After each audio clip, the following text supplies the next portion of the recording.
আসসালামু আলাইকুম বন্ধুরা, চলে এসেছি প্রতিদিনের মতো নতুন এক রেসিপি নিয়ে। আপনারা দেখছেন গ্রামের মেরান ইউটিউব চ্যানেল। আমার এই ছোট্ট চ্যানেলে তোমাদের অনেক স্বাগত জানিয়ে আজকে রেসিপি শুরু করছি বন্ধুরা। আজ আমি এমন একটা সুস্বাদু রেসিপি তোমাদের সঙ্গে শেয়ার করব। আশা করছি খুবই ভালো লাগবে আজকের রেসিপি বন্ধুরা। তাহলে শুরু থেকে শেষ পর্যন্ত আমাদের সঙ্গে থাকো, স্টেপ বাই স্টেপ দেখতে থাকো। চলো তাহলে ঝটপট রেসিপি শুরু করে দিই বন্ধুরা। আজকে সুস্বাদু রেসিপি বানাতে লাগবে প্রথমে সুজি। 1 কাপ মতো সুজি নিয়ে নিয়েছি কাপ মেপে। দেখো বন্ধুরা, 1 কাপ সুজির জন্যে এইখানে নিয়েছি গরম 1 গ্লাস দুধ। দুধটা মাপ অনুযায়ী দিয়ে দিব সুজিতে গরম দুধ। সুজিটা খুব সুন্দর করে হাত দিয়ে কিন্তু চটকে চটকে মেখে নিতে হবে। এইখানে আমার সম্পূর্ণ 1 গ্লাস দুধই লাগবে বন্ধুরা। দুধটা দিয়ে দিব। তো বন্ধুরা দেখো, এইখানে 1 কাপ সুজিতে 1 গ্লাস গরম গরুর দুধ লেগেছে এইখানে মোট আমার। আর দেখো সুজিটা কতটা আঠালো করে মেখে নিয়েছি। এইখানে এই কাপ মেপে দিয়ে দিব চিনি। এইখানে 1/2 কাপ চিনি নিয়েছি, চিনিটা দিয়ে দিব। অল্প অল্প করে দেবো আর মেখে নেব। চিনি দেওয়ার পরেও দেখো সুজিটা একদম শক্ত হয়ে আছে, এই রকমই থাকবে। আর এইখানে নিয়েছি দেখো গুঁড়ো দুধ পাউডার। এই গুঁড়ো দুধ পাউডার দিয়ে আবারও সুজি মেখে নেব। অল্প অল্প করে দিয়ে মেখে নেব। আবারও দিয়ে দিব গুঁড়ো দুধ পাউডার। দেখ সুন্দর করে মেখে নেব।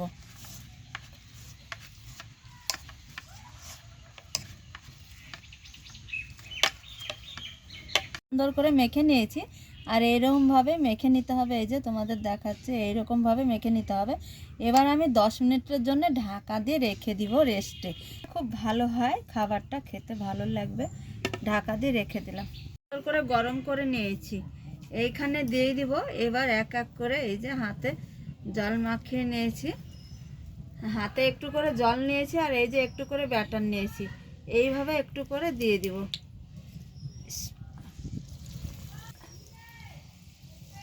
এইভাবে ছোট ছোট করে তেলে ছেড়ে দিব।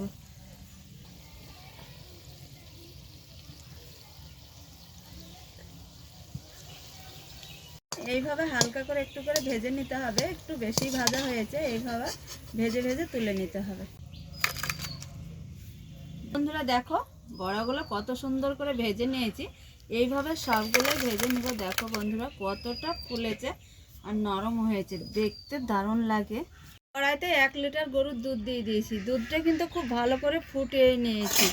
আজকে রস বড়াতে লাগবে গরুর দুধ। আর এইখানে নিয়েছি মেজারমেন্ট কাপ মেপে 1/2 কাপ চিনি, 2টো মুখ ফাটানো এলাচ। এইবার দিয়ে দিব দুধে, দিয়ে আবারও খুব সুন্দর করে আমি ফুটিয়ে ফুটিয়ে বলক তুলে নেব বন্ধুরা। আজকের মজাদার রেসিপিতে লাগবে কাজু বাদাম। দিয়ে দিব সামান্য একটু কাজু বাদাম টুকরো করে নিয়েছি। সামান্য 4 চামচের 1 চামচ গুঁড়ো দুধ পাউডার। আরও স্বাদ টেস্ট ব্যালেন্স দুটোই নিয়ে আসবে, তার জন্যে দিয়ে দিব গুঁড়ো দুধ পাউডার। দিয়ে সুন্দর করে মিশিয়ে নেব। তো বন্ধুরা দেখো, আজকের এই যে রসমঞ্জুরি বড়াটা এইভাবে ভেজে নিতে হবে। খুব কালার করে ভেজে নিতে হবে না, কালারটা দেখো এইভাবে তোমরা ভেজে নেবে, খেতে ভালো লাগবে। আর দুধটা দেখো ফুটিয়ে নর্মাল ঠান্ডা করে নিয়েছি। এইবার দিয়ে দিব বড়াগুলো।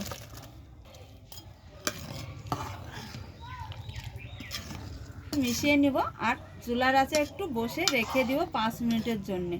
তো বন্ধুরা আজকে দেখো রসমঞ্জুরি রস বড়া তৈরি করেছি। কতটা স্বাদ হয়েছে রস বড়ার, দারুণ স্বাদ। তো বন্ধুরা রসমঞ্জুরি রস বড়াটা খেতে কিন্তু দারুণ লাগে আর নরম স্পঞ্জে আর জালিদার হয়।